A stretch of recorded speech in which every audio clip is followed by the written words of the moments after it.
Alright guys, kanina pumunta ako sa palengke at ito ang nabili ko. Gusto ko kasing magkilaw ngayon kasi matagal ko nang na-miss yung kinilaw kaya bumili ako ng lato sa palengke. At bumili din ako ng halagang 100 na tuna. Bali pagsasamahin ko sila. Gagawin ko silang kilawin ngayon. So ang ginagawa ko ngayon ay hugasan ko muna to. Yung tuna. Then ang susunod natin dito ay hugasan natin ito pati lato, pati yung mga mga sahog niya, kamatis, sibuyas, kalamansi, luya, lalo na tong sili kasi mas gusto ko guys yung kilawin natin ay maanghang, yung talagang sisipol ka talaga pagka tikim mo ng kilawin. Yan ang gusto ko guys kasi mas magana kasi kumain lalo na kilawin. Lalo na pag sobrang anghang, yung saktong anghang lang, hindi yung sobrang saktong anghang, sobrang anghang, sakto lang.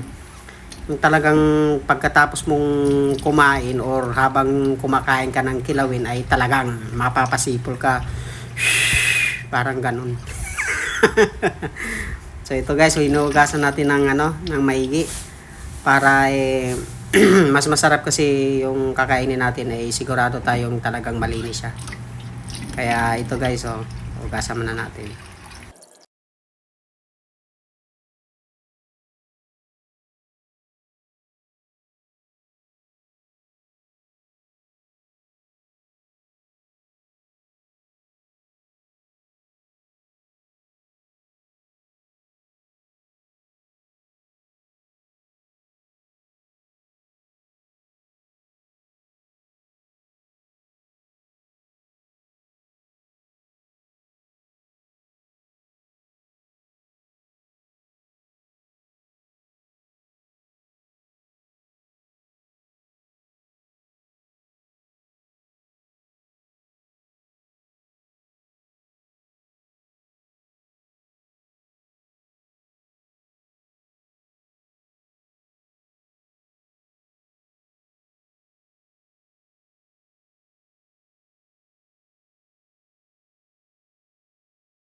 Alright guys, nagayat na natin ang sibuyas, ang sili.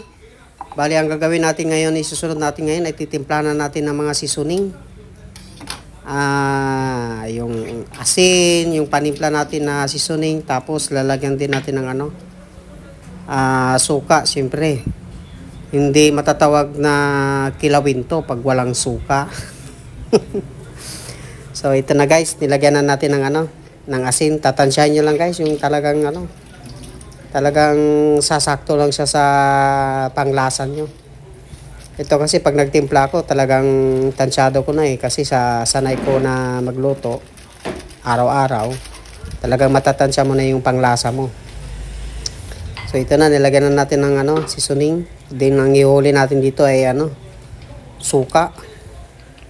Talagang maanghang na maanghang to guys. Kasi tignan mo naman yung sili Talagang pinino ko talaga paghiwa yung sili para talagang pag tinikman mo yung kilawin talagang sakto sa anghang, talagang guguhit sa anghang. Guguhit sa lalamunan natin. Tara nga, haluin na natin. Masarap to guys kasi may kilawin natin may halong lato.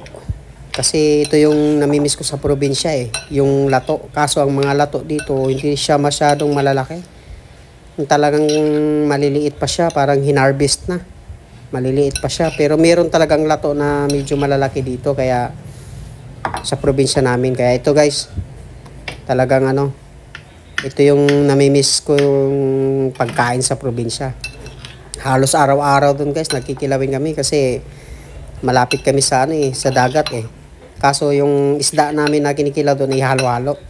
Merong malalaki, merong maliliit. So dito naman ay ang ginawa ko ay lato naman at saka tuna. Ito guys, itikman na natin. Talagang malalaman na kung ano talagang lasa. Kana guys talagang takam na ako Gustong-gusto ko na tikman to Sarap yan guys, talagang yung suka niya talagang sobrang asim din ng suka, talagang talagang masasabi mong talagang ito yung para sa akin ay ang perfect na kilawin. Yan na, nagtatapos ang video natin guys.